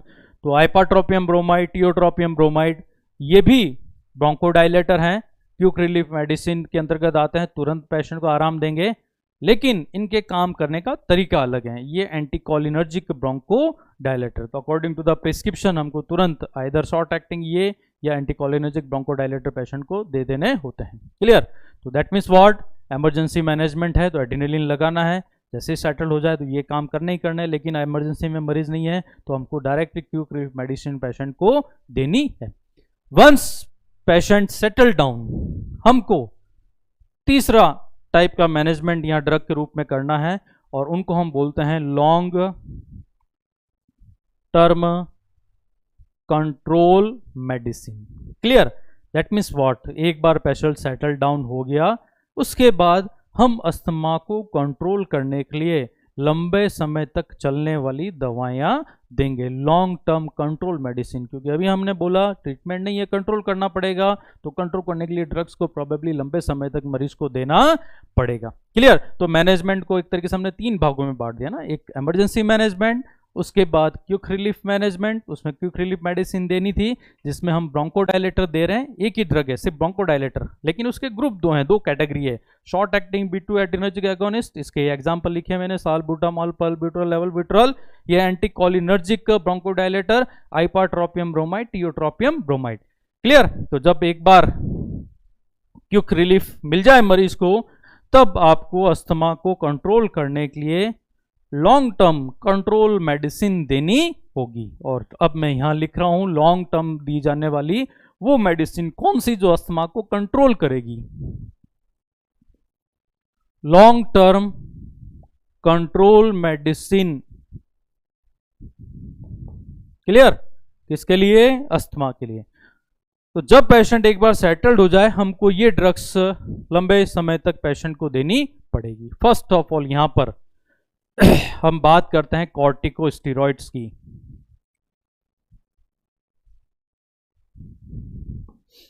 कॉर्टिकोस्टेरॉइड्स यहां हमको देने पड़ेंगे। ये ग्रुप है एक ड्रग का बेसिकली, और ये ड्रग एंटी इंफ्लामेटरी एक्शन रखती है। दैट मीन्स एयरवे में जहां इन्फ्लामेशन हो रहा है due to the chemical mediators of inflammation, वो इन्फ्लामेशन ये ड्रग्स कम करेगी। तो यहां पर हम प्रोबेबली इनहेलेशन के फॉर्म में इनिशियली देते हैं, लेकिन एक बार जब अच्छे से सेटल हो जाता है मरीज, तो उसके बाद उसको ओरल कॉर्टिकोस्टेरॉइड पे शिफ्ट कर लिया जाता है। तो यहां पर हम प्रोबेबली बैक्लो मैथासोन, बुडेसुनाइड, कॉर्टिकोस्टेरॉइड प्रोबेबली देते हैं। ये इनहेलेशन के फॉर्म में दिए जाते हैं, तो एज यूजुअल हम ब्रोंकोडाइलेटर जो दे रहे हैं उसके साथ इनको भी ऐड कर देते हैं और नेबुलाइजेशन के फॉर्म में पेशेंट को देते हैं। क्लियर, तो ये है बैक्लोमेथाजोन, बुडेसुनाइड, प्रोबेबली ये इनहेलेशन फॉर्म वाले कॉर्टिकोस्टेरॉइड्स हैं, ये मरीज को दिए जाएंगे। लेकिन एक बार सेटल हो जाएंगे तो कुछ ओरल फॉर्म के कॉर्टिकोस्टेरॉइड यहाँ दिए जाते हैं, जैसे कि प्रिडनी सोलोन, प्रिडनिसोन। क्लियर, ये कुछ ओरल फॉर्म ऑफ कॉर्टिकोस्टेरॉइड है जो कि इन्फ्लामेशन को कम करने के लिए दिए जाएंगे। इन्फ्लामेशन को कम करती है ये ड्रग कॉर्टिकोस्टेरॉइड। तो ये है पहला ड्रग जो कि लंबे समय तक दिया जाएगा। यहां पर अस्थमा में सीओपीडी की बात करें तो वहां पर लॉन्ग टर्म नहीं देते हैं कॉर्टिकोस्टेरॉइड, वहां पर एज सच हमको शॉर्ट टर्म यूज लेना होता है, लेकिन यहां पर अस्थमा के केस में ये ड्रग लॉन्ग टर्म दी जाती है। दूसरा, इसके साथ यहां पर हम ब्रोंकोडाइलेटर देते हैं। ब्रोंकोडाइलेटर तो देना ही पड़ेगा क्विक रिलीफ में भी और लॉन्ग टर्म कंट्रोल करने के लिए भी। यहां पर ब्रोंकोडाइलेटर वही ब्रोंकाई को डायलेट करेंगे, ब्रोंकियल स्मूथ मसल्स को रिलैक्स करेंगे। यहां पर हम 2 तरह के ब्रोंकोडाइलेटर देंगे हैं, एक लॉन्ग एक्टिंग, शॉर्ट एक्टिंग के opposite. Short acting immediate effect दे रहे थे आफ्टर विद इन 20 मिनट्स, और 2 to 4 समटाइम 6 आवर है, तो 2 से 6 घंटे तक प्रॉबेबली उनका रेंज रहता है। लेकिन लॉन्ग एक्टिंग 12 घंटे तक अफेक्ट रखते हैं। दैट मीन्स दिन में आपको ट्वाइस डोज, बीडी डोज देनी पड़ेगी, 12 घंटे तक उनका अफेक्ट रहेगा। इनको कहते हैं long acting B2 adrenergic agonist bronchodilator. तो ब्रोंकोडायलेटर की दो कैटेगरी यहां देनी है। पहली कैटेगरी ये है long acting B2 adrenergic agonist bronchodilator. Example salmeterol, albuterol, ये कुछ ब्रोंकोडायलेटर हैं B2 ग्रुप के जो कि लंबे लॉन्ग एक्टिंग हैं और लॉन्ग टर्म पेशेंट को अस्थमा को मैनेज करने के लिए, कंट्रोल करने के लिए दिए जाते हैं। इनके साथ हम देते हैं मिथाइल जेंथिन्स। ये अस्थमा की कैटेगरी है। हमने अस्थमा की ड्रग्स ब्रोंकोडायलेटर की तीन कैटेगरी बताई थी। एक तो बताया था B2 एड्रिनर्जिक एगोनिस्ट, दूसरा अभी थोड़ी देर पहले लिखा था एंटीकोलिनर्जिक, और तीसरी कैटेगरी मिथाइल जेंथिन। इसके भी नाम आपने सुने होंगे, अमीनोफाइलिन,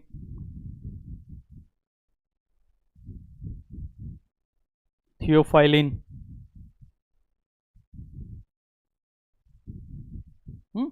तो ये है अमीनोफाइलिन, थियोफाइलिन।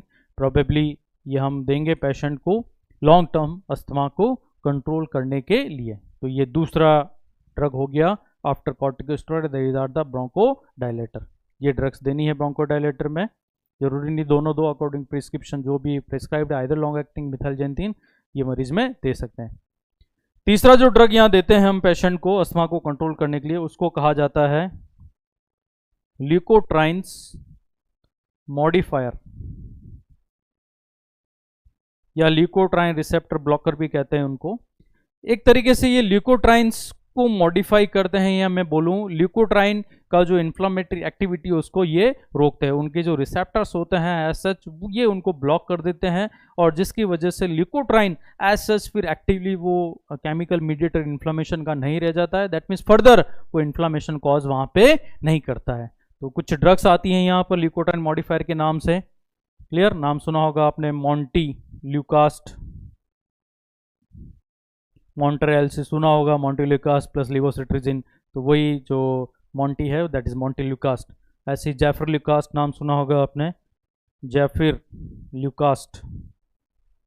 तो ये कुछ ड्रग्स हैं, इनको हम ल्यूकोट्राइन मॉडिफायर्स कहते हैं। इनका प्रोबेबली काम है ल्यूकोट्राइन एक्टिविटी को हाल्ट रखना, रोकना, ताकि फर्दर वो जो इन्फ्लामेशन है वो आगे कॉज नहीं करें। तो ये भी हमको देना है लॉन्ग टर्म कंट्रोल्स के फॉर्म में अकॉर्डिंग टू द प्रिस्क्रिप्शन। इसके अलावा चौथी ड्रग जो हमको काम में लेनी है उनको हम कहते हैं मास्ट सेल स्टेबलाइजर। ये जो ड्रग मैंने बताई ये ओरली दी जाती है, ओरल टैबलेट्स के फॉर्म में आती हैं, टैबलेट्स फॉर्म में रहता है। मास्ट सेल स्टेबलाइजर ये भी एक ग्रुप है ड्रग्स का, नाम से पता चल रहा है ये मास्ट सेल को स्थिर करते हैं, स्टेबल करते हैं, और वो स्टेबल हो गया, फिक्स हो गया, तो फर्दर आगे वो जो केमिकल मीडिएटर्स रिलीज करती हैं वो आगे रिलीज नहीं, probably histamine mast cell release होता है तो वो आगे रिलीज नहीं होगा, क्योंकि मास्ट सेल को ये स्टेबल कर देते हैं, फिक्स कर देते हैं। नाम सुना होगा आपने क्रोमोलिन सोडियम, इनहेलेशन के फॉर्म में दिया जाता है ये क्रोमोलिन सोडियम। ये मास्ट सेल स्टेबलाइजर कहलाता है, मास्ट सेल को स्टेबल करेगा, फर्दर उससे आगे केमिकल मीडिएटर्स रिलीज नहीं होने देगा। इसके अलावा मोनोक्लोनल एंटीबॉडी, ये रेडीमेड एंटीबॉडी है जो एक तरीके से IgE जो होता है उसको बांध देती है। IgE को बाइंड कर दिया इसने, और सारा खेल IgE का ही है। IgE आगे जाके बेसोफिल मास्ट सेल से जुड़ रहा था और वही आगे जाके मीडिएटर्स को रिलीज कर रहा था ब्लड में, और जिसकी वजह से इन्फ्लामेशन हो रहा था। तो इसने बेसिक कारण को ही स्टॉप कर दिया, IgE को बाइंड कर दिया। नाम सुना होगा आपने ओमलीजुमैब, ये इंजेक्शन के फॉर्म में दिया जाता है, सबक्यूटेनियस इंजेक्शन के रूप में बेसिकली देते हैं इसको, SC हाइपोडर्मिक इंजेक्शन के रूप में ओमलीजुमैब। ये एक तरीके से एंटीबॉडी है जो अगेंस्ट एंटीबॉडी एक्ट करती है, एंटीबॉडी को बाइंड कर देती है, ओमलीजुमैब। क्लियर, तो फर्दर आगे जो प्रोसेस होना है पैथोफिजियोलॉजी में वो यहाँ पर नहीं होता है। तो ये जो ड्रग्स हैं ये सारी की सारी ड्रग्स हैं long term control medicine for the asthma. दोबारा मैं रिपीट कर लूँ, अस्थमा के मैनेजमेंट में हमने देखा पहला इमरजेंसी मैनेजमेंट, इंजेक्शन एड्रेनलिन लगाना होता है intramuscularly, probably 0.1 to 0.5 milligram per KG according to the prescription 1:1000 के अनुपात में। दूसरा, अगर इमरजेंसी में नहीं है, हमारे पास मरीज आता है तो उसको तुरंत आराम देना है by giving simply the quick relief medicine. Quick relief medicine में ब्रोंकोडायलेटर देते हैं। ब्रोंकोडायलेटर की दो वहाँ कैटेगरी देंगे, एक short acting B2 adrenergic agonist जो है ब्रोंकोडायलेटर दिया जाएगा, जिसमें कुछ एग्जांपल आते हैं like salbutamol, like albuterol, like salbutamol, pirbuterol, levalbuterol, ये सब शॉर्ट एक्टिंग ब्रोंकोडायलेटर होते हैं B2 टाइप के। दूसरा, वहाँ पे एंटीकोलिनर्जिक ब्रोंकोडायलेटर्स दिए जाते हैं लाइक हाइपरट्रोपियम ब्रोमाइड, ट्रियोट्रोपियम ब्रोमाइड। क्लियर। लेकिन एक बार जब आराम मिल जाता है तो फिर लॉन्ग एक्टिंग कंट्रोल मेडिसिन देनी होती है। उसमें हम सबसे पहले कॉर्टिकोस्टेरॉइड देंगे साथ में, मतलब कॉर्टिकोस्टेरॉइड एक प्रोमिनेंट ड्रग्स होता है। ब्रोंकोडायलेटर देंगे। क्लियर। ब्रोंकोडायलेटर दो हैं यहाँ, लॉन्ग एक्टिंग B2 एड्रेनर्जिक, मिथाइलजेंथिन। तीसरी ये ड्रग है लोकेट्राइन मॉडिफायर, यहाँ मॉन्टेल्यूकास, जैफरल्यूकास आता है ओरल टैबलेट्स के रूप में। ये मास्ट सेल स्टेबलाइजर हैं, ये आपको इनहेलेशन के फॉर्म में देना होता है। क्रोमोलिन सोडियम है ड्रग का नाम। मोनोक्लोनल एंटीबॉडी, ये आईजी को बाइंड कर देती है लाइक ओमलीजुमाब एग्जाम्पल है। क्लियर। चलो एक क्वेश्चन सिंपली पूछता हूं मैं, जैसे ही लॉन्ग टर्म मेडिसिन है, कॉर्टिकोस्टेरॉइड भी देना है, ब्रोंकोडायलेटर भी देना है, तो क्या दोनों को यहां पर हम एक साथ दें? क्लियर। तो ये लॉन्ग टर्म कंट्रोल मेडिसिन है, यूजुअली ओरल टैबलेट्स हैं, इंजेक्टेबल है प्रॉबेबली। तो यहां पर जब ये देना है हमको, तो दोनों के बीच में 5 मिनट का अंतराल जरूर रखना है। दोनों ड्रग्स देने में 5 मिनट का अंतराल होना चाहिए। इसका मतलब क्या, पहले कौन सी देनी है, बाद में कौन सी देनी है? पहले हमको ऐसे देना है ब्रोंकोडायलेटर और फिर हमको देना है कॉर्टिकोस्टेरॉइड। एक बार डायलेट हो जाए ब्रोंकाई, फिर अच्छे से कॉर्टिकोस्टेरॉइड एक्ट करेंगे वहाँ पे लोकलाइजली, तब हमको इस तरीके से दोनों के बीच में गैप रखना है ना। तो ब्रोंकोडायलेटर और उसके बाद कॉर्टिकोस्टेरॉइड्स दें तो ज़्यादा अफेक्टिव रिजल्ट हमको देखने को मिलेगा। क्लियर। तो यहाँ पर मैंने 5 तरह की मेडिसिन आपको बताई है जो लॉन्ग टर्म कंट्रोल करेगी अस्थमा को। Corticosteroid, bronchodilator, leukotriene modifier, mast cell stabilizer और मोनोक्लोनल एंटीबॉडीज। क्लियर। चलो, तो ये तो था medical management in case of asthma. यहां पर हमको नर्सिंग मैनेजमेंट भी देखना पड़ेगा। पेशेंट में नर्सिंग मैनेजमेंट बहुत इंपॉर्टेंट है, नो डाउटली। मेडिसिन कितनी आप दे दो, अगर सपोर्टिव मैनेजमेंट अच्छा नहीं है तो ऐसा बेनिफिट मरीज को नहीं होता है। तो यहाँ पर कुछ विशेष मैनेजमेंट नहीं है, सपोर्टिव मैनेजमेंट एज यूजुअल जो नर्सिंग मैनेजमेंट हम करते हैं इन case of respiratory illnesses, other illnesses, वही यहाँ पर करना है। पोजीशन यहाँ पर देनी है इस तरीके से ताकि पेशेंट को ब्रीथ लेने में आसानी हो। तो आप सबको पता ही है वो पोजीशन कौन सी होती है, हाई फाउलर होती है। यहाँ पर इमीडिएटली हमारे पास आया है, पेशेंट को सांस नहीं आ रही है, सैचुरेशन कम है, तो यहाँ पर मरीज को हमको ऑक्सीजन देना है बाहर से, सप्लीमेंटल ऑक्सीजन। एयरवे अगर भरा हुआ है किसी चीज़ से, बहुत ज़्यादा म्यूकस एसिड वहाँ पे आपको दिख रहा है, एयरवे की क्लीनिंग यहाँ पे करनी है। हाइड्रेशन पानी की मात्रा बढ़ानी है, सिक्रेशन थीन हो जाए, बाहर आ जाए। और ये 5वां पॉइंट इंपॉर्टेंट मैं यहाँ बता रहा हूँ, ये आपको ज़रूर ध्यान में रखना है। पीक फ्लो मीटर को यूज करना है। देखो ये क्या है, पीक फ्लो मीटर। वैसे तो नाम ये अपना आप बता रहा है, पीक फ्लो मीटर एक ऐसा मीटर जो हाईएस्ट फ्लो को मेजर करता है। क्या मतलब निकला इसका, कि पेशेंट कितना वॉल्यूम मैक्सिममली एक्सहेल्ड कर पा रहा है। क्लियर। अगर मुझे अस्थमा है तो आप सबको पता है एयरवे बंद हो जाएगा, पूरा का पूरा जो एक्सपिरेटरी वॉल्यूम है मैं बाहर नहीं निकाल पाऊंगा। तो यही एयरवे कितना ऑब्स्ट्रक्टेड है इसका पता लगाने के लिए हम क्या करते हैं, पीक फ्लो मीटर काम में लेते हैं। तो यहाँ क्या हुआ, यहाँ हम देखेंगे कि हम जो ड्रग बेसिकली दे रहे हैं वो इफेक्टिव है या नहीं है। और साथ ही ये काम पेशेंट अपने घर पे भी कर सकता है, उसका खुद का अस्थमा का जो स्टेटस है उसका पता लगाने के लिए कि एयरवे खुला हुआ है या नहीं, एयरवे ऑब्स्ट्रक्टेड तो नहीं है, क्या मुझे इमीडिएट ऑफ हेल्प की जरूरत है, क्या मुझे डॉक्टर को दिखाना चाहिए। तो उन सब का पता लगाने के लिए उसको पीक फ्लो मीटर को काम में लेना होता है। पीक फ्लो मॉनिटरिंग कहते हैं इसको। पीक फ्लो एक मीटर आता है, उसके द्वारा ये मॉनिटरिंग की जाती है। इस तरीके से एक मशीन होती है,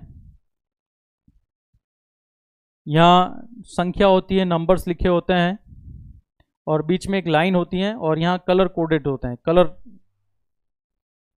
कोड्स होते हैं, दैट मीन्स रेंज होती है कलर के हिसाब से। ऊपर यहाँ होता है ग्रीन जोन, बीच में होता है येलो जोन और यहाँ होता है रेड जोन। क्लियर? आप देखना इसकी पिक्चर को। तो क्या होता है, पेशेंट को बोला जाता है यहाँ से आप एयर को एक्सेल करो, ये मशीन मुंह पे लगानी है और फोर्सफुली हवा को बाहर निकालना है। अब यहाँ एक स्केल होता है, तो ये स्केल जितनी फोर्सफुली हवा जाती है उसके हिसाब से ऊपर जाता है और फिक्स हो जाता है। तो मान लो इसने इतनी हवा फेंकी कि ये स्केल आ गया यहाँ पे इस जोन में, ग्रीन जोन में। इसका मतलब कि इसका जो एक्सपिरेटरी फ्लो है वो अच्छा है। अच्छा, इसका मतलब कि एयरवे ऑब्स्ट्रक्शन कम है। दैट मीन्स ग्रीन जोन में जो एक्सपिरेटरी फ्लो आता है वो होता है 80% से ज़्यादा। वो जो भी हवा एक्सेल करता है, उस टोटल जो वॉल्यूम है, दैट मीन्स अगर उसका 80% से ज़्यादा एयर वो बाहर निकाल रहा है तो अपना आप ये जो स्केल है इस रेंज में आ जाएगा। तो इसका मतलब ये नॉर्मल बात है। नॉर्मल बात है इन द सेंस, अगर अस्थमा है तो हम बोलेंगे कंट्रोल्ड है अस्थमा, और अस्थमा नहीं था तो हम बोलेंगे कि उसका एयरवे एकदम खुला हुआ है, कोई दिक्कत नहीं है। लेकिन उसने यहाँ से हवा दी और ये स्केल ऐसे चढ़ा ऊपर और इस रेंज में आके रुक गया येलो में, तो इसका मतलब जो एक्सपिरेटरी फ्लो है वो 60 से 80% है। क्लियर? दैट मीन्स कि उसको नोटिफाई जरूर अब कराना चाहिए, क्योंकि ये एयरवे के नॉर्मल होने की बात नहीं बता रहा है, एयरवे थोड़ा बहुत बंद है, हवा पूरी की पूरी बाहर पेशेंट नहीं निकाल पा रहा है। और अगर हवा उसने दी और ये स्केल रेड जोन में आ गया, इसका मतलब कि 60% जो एक्सपिरेटरी वॉल्यूम है उससे कम हवा मरीज निकाल रहा है, और कम हवा निकाल रहा है इसका मतलब पेशेंट को इमीडिएट हेल्प की जरूरत है। Get immediate help, that means तुरंत हॉस्पिटलाइज पेशेंट को करना है, हॉस्पिटल लेके जाना है। एयरवे यहाँ पे बता रहा है बहुत ज़्यादा ऑब्स्ट्रक्टेड है। क्या करना है आपको? कुछ नहीं करना, इलिटरेट पर्सन भी इसको कर सकता है। एक मशीन आना है, उसके अंदर आपको एक तरीके से ब्लो आउट करना है, फूक मारनी है। ये स्केल कहाँ जा रहा है, कलर, ये जो स्केलिंग है ये कलर के हिसाब से, ऊपर ग्रीन में होगी, यहाँ येलो में, यहाँ रेड में, तो वो स्केल कहाँ जाके फिक्स हो रहा है उसके अकॉर्डिंगली एरिया है। एक्सपिरेटरी जो फ्लो होता है, एक्सपिरेटरी जो हमारी रिजर्व वॉल्यूम होता है उसके कितना परसेंटेज ये निकाल पाता है बॉडी बाहर, उसके हिसाब से ही है। तो 80% से ज़्यादा हम बोलेंगे नॉर्मल है, एयरवे खुला हुआ है। 60 से 80% के बीच में आ रहा है तो that means airway little bit narrower है, ऑब्स्ट्रक्टेड है, हमको नोटिफाई कराना इमीडिएट हेल्थ केयर पर्सन को।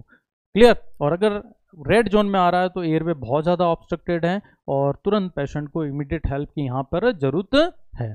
क्लियर? तो it is all about the simple nursing management. Peak flow metre दोनों काम करता है।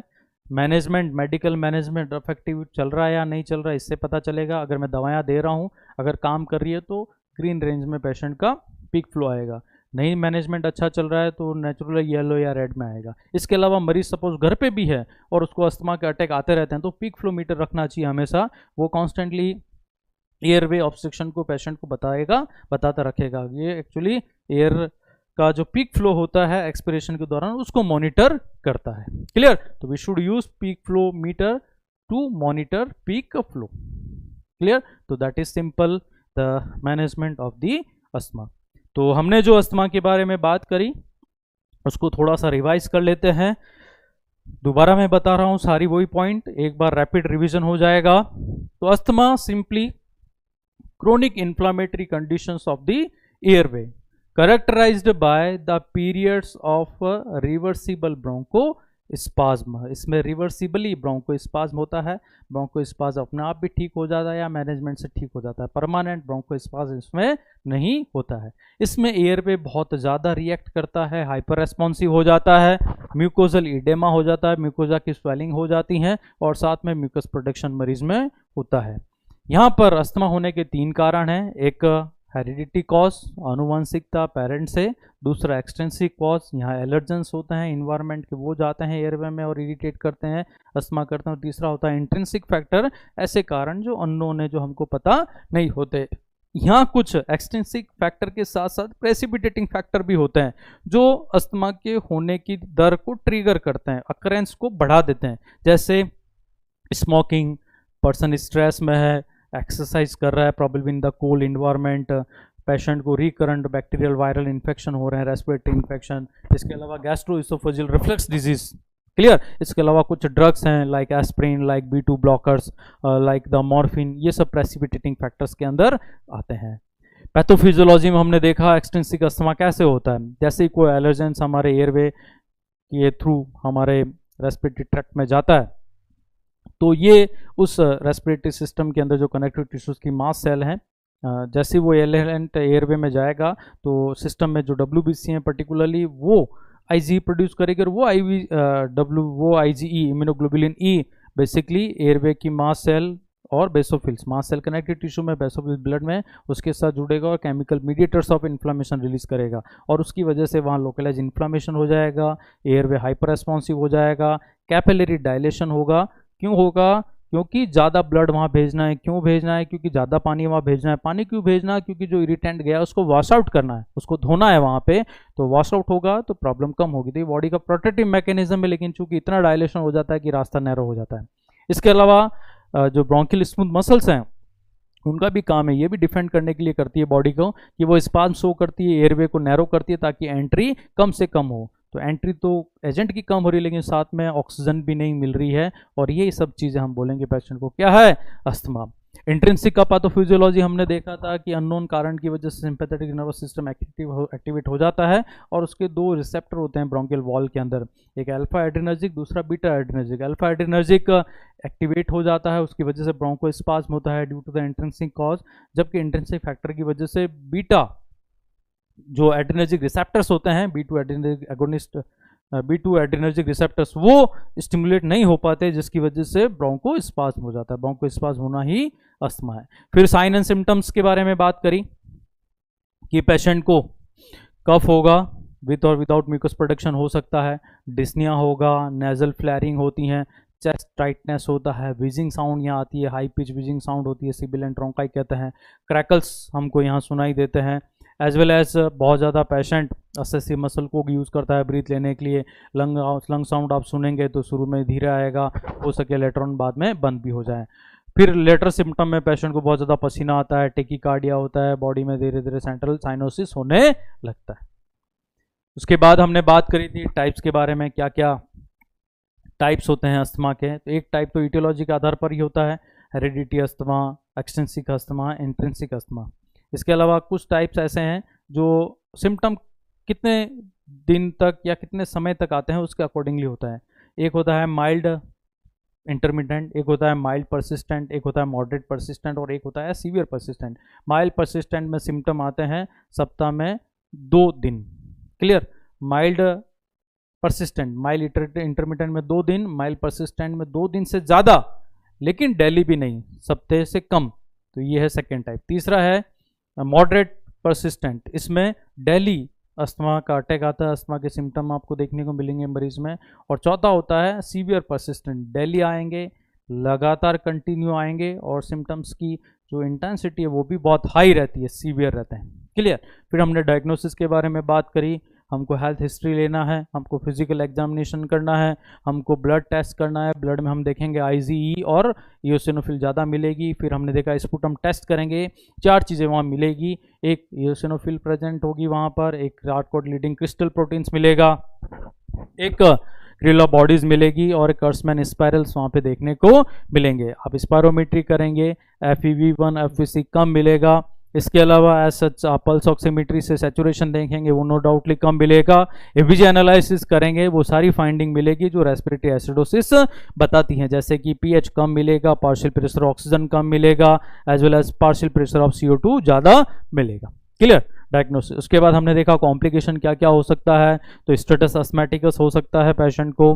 स्टेटस अस्थमैटिकस का मतलब सीवियर फॉर्म का अस्थमा जिसका ऑनसेट बहुत रैपिड हो गया और लंबे समय परसिस्टेंट वो रह रहा है, दैट इज स्टेटस अस्थमैटिकस। इसके अलावा पेशेंट को न्यूमोनिया हो सकता है, एटेलैक्टासिस हो सकता है, रेस्पिरेटरी फेल्योर भी हो सकता है। प्रिवेंशन हमने देखा, हम एलर्जन चीज़ों से दूर रहें, हम स्मोकिंग को अवॉइड करें। क्लियर। ऑक्यूपेशन ऐसा चूज कर रखा है तो उसको हम अवॉइड करें, ये सारी चीज़ें हमने देखा है। प्रेसिपिटेटिंग फैक्टर जो भी है उन सब से हमको दूर रहना चाहिए। इसके अलावा वैक्सीन जो होते हैं प्रॉबेबली रेस्पिरेटरी इन्फेक्शंस को रोकने के लिए, वो वैक्सीन टाइमली हमको लगवा लेने चाहिए। मैनेजमेंट में हमने देखा इमरजेंसी मैनेजमेंट में एड्रेनलिन इंजेक्शन लगाया जाता है, फिर क्विक रिलीफ मेडिसिन दी जाती है तुरंत पेशेंट को आराम देने के लिए। यहाँ ब्रोंकोडायलेटर्स देते हैं। ब्रोंकोडायलेटर की दो कैटेगरी यहाँ देते हैं, एक short acting B2 adrenergic agonist bronchodilator, दूसरा हम देते हैं एंटीकोलिनर्जिक ब्रोंकोडायलेटर। क्लियर। तीसरा हमने देखा लॉन्ग टर्म के रूप में कंट्रोल करने के लिए मेडिसिन, तो यहाँ पर कॉर्टिकोस्टेरॉइड्स दिए जाते हैं। इसके अलावा ब्रोंकोडायलेटर देते हैं। यहाँ जो ब्रोंकोडायलेटर देंगे वो लॉन्ग एक्टिंग देंगे या मिथाइलजेंथिन टाइप ऑफ ब्रोंकोडायलेटर देते हैं। साथ में ल्यूकोट्राइन मॉडिफाइड ड्रग्स दी जाती हैं लाइक मोंटेल्यूकास, जैफिल्यूकास। इसके अलावा मोनोक्लोनल एंटीबॉडी होती हैं जो आईजी को बांधती है, लाइक ओमलिजुमैब दिया जाता है। इसके अलावा मास सेल स्टेबलाइजर्स कुछ ड्रग्स होती हैं जैसे कि कोमोलिन, सोडियम, ये दिया जाता है। नर्सिंग मैनेजमेंट वही एज यूजुअल जो अदर रेस्पिरेटरी इलनेसेस का हम बात करते हैं, वही ऑक्सीजन देना है, सक्शनिंग करना है, पोजीशन का ध्यान रखना है, ब्रीदिंग एफर्ट्स कम से कम लगें, हाई फाउलर पोजीशन देनी है, पानी बढ़ाना है और पीक फ्लो मीटर को यूज करना है। ये पीक फ्लो मॉनिटरिंग करने का इसका मतलब है कि ये हाईएस्ट आउटफ्लो को मेजर करता है ड्यूरिंग द एक्सपायरेशन। अगर एयरवे बंद नहीं है तो मैं सारी हवा जो एक्सपिरेटरी रिजर्व वॉल्यूम में पूरा निकाल पाता हूँ अच्छे से। अगर ऑब्स्ट्रक्टेड है तो जो वॉल्यूम निकलना चाहिए वो पूरा का पूरा नहीं निकलेगा। तो पीक फ्लो मीटर पे 3 कैटेगरी होती है, ग्रीन, येलो, रेड। क्लियर। ये सारे वही कलर हैं जो रेड सिग्नल पे होते हैं। क्लियर है। तो green that means go, normal बात है, कोई दिक्कत नहीं, कहीं नहीं जाना डॉक्टर के पास। येलो मतलब थोड़ा रुको, संभलो, नोटिफाई कराओ। रेड रुक जाओ, दैट मीन्स चले जाओ इमीडिएट हेल्प के लिए, तो बचे रहेंगे, अदरवाइज हो सके प्रॉब्लम वहां पर हो जाए। क्लियर। तो it is all about the disease called asthma.